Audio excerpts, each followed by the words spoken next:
Bon, alors, la priorité, le pouvoir d'achat des Français, c'est l'une des priorités. Et que proposez-vous? Vous proposez d'aider ceux qui touchent le SMIC.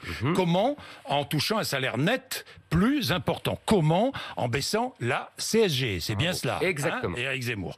Oui, c'est une réforme qui a été 2 fois retoquée par le Conseil constitutionnel. Mais bon. Mais attendez, Jean-Jacques Bourdin. Jean-Jacques Bourdin, ce n'est pas le. Oui. Alors ça, non, mais c'est important. Une phrase. Oui. Ce n'est pas le Conseil constitutionnel qui fera, si je suis élu, la politique de la France. Il faudra qu'il s'habitue. Et on va en parler, si vous voulez, en particulier pour la politique d'immigration. Non, oui, mais on parlera de j'ai choisi de parler. Mais Éric Zemmour, sur la baisse des salaires, la baisse de la CSG, très bien. Mais ça sert à quoi, la CSG? Ça sert à financer la sécurité sociale. Bon, et c'est tout? La protection sociale en général. Et le chômage aussi. Alors, ça veut dire quoi? Ça veut dire que vous baissez la protection sociale et que vous baissez les allocations chômage? Vous me demandez en clair comment je finance cette mesure. Oui. Bon. Cette mesure, d'après mes équipes, coûtera 15 milliards d'euros. Je précise quand même, parce que vous ne l'avez pas dit, qu'elle rapportera 100 euros par mois aux gens qui touchent le SMIC et 1250 euros, un SMIC entier, une sorte de 13e mois pour ces gens-là. C'est quand même pas négligeable. Comment je le finance, les 15 milliards d'euros? J'estime qu'il faut réduire les dépenses sociales qui montent à, je crois, plus de 800 milliards d'euros. 800 milliards d'euros. Donc c'est vous dire ce que ça coûte. Je pense qu'il ne faut pas réduire la protection sociale des Français, car ils y sont attachés et j'y suis attaché. Donc, je pense que le problème majeur de la protection sociale aujourd'hui, c'est qu'elle est ouverte au cas de vent, qu'elle est mal gérée par ailleurs, avec les fraudes et tout ça, mais qu'elle est surtout ouverte au cas de vent.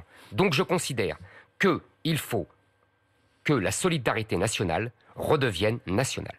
C'est-à-dire que la solidarité qui n'est pas contributive, comprenez bien, c'est-à-dire le RSA, les allocations familiales, le minimum vieillesse, les allocations logement, tout cela doit être réservé aux Français.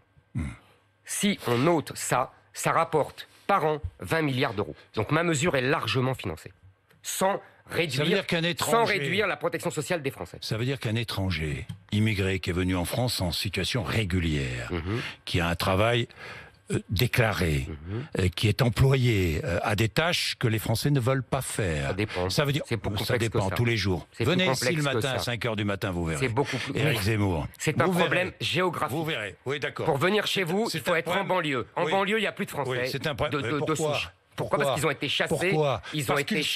Parce que sont logés les immigrés, les immigrés en situation régulière et irrégulière, qui sont mal payés et qui n'ont pas d'autre moyen de se loger que d'être en banlieue. Monsieur Bourdin, non. Mais si. Non, ils ont chassé les Français de souche et les gens d'immigration italienne. C'est-à-dire que ces hommes et ces femmes qui travaillent dur, qui font des métiers que les Français ne veulent pas faire. Ça dépend encore une fois. Ça veut dire que ces hommes et ces femmes qui paient des impôts, qui paient des cotisations sociales, vous parliez de cotisations sociales, n'auront pas les mêmes droits que les Français, même s'ils sont là depuis 3, 4, 5 ans en France?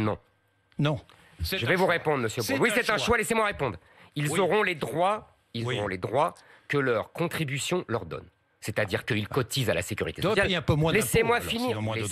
Oui. Ils ont cotisé à la sécurité sociale, ils auront le droit à l'assurance maladie, à la retraite, etc. Mais, il y a des dépenses qui ne sont pas contributives, qui ne sont pas assurantielles, qui sont de la solidarité. Celle-là, j'estime qu'elle doit être réservée aux Français. Quand vous ou moi, nous payons des impôts et que, par hasard, nous mettons nos enfants dans une école privée, nous payons quand même pour l'école publique. Et ben voilà, on peut payer des impôts pour des choses qui ne vous reviennent pas.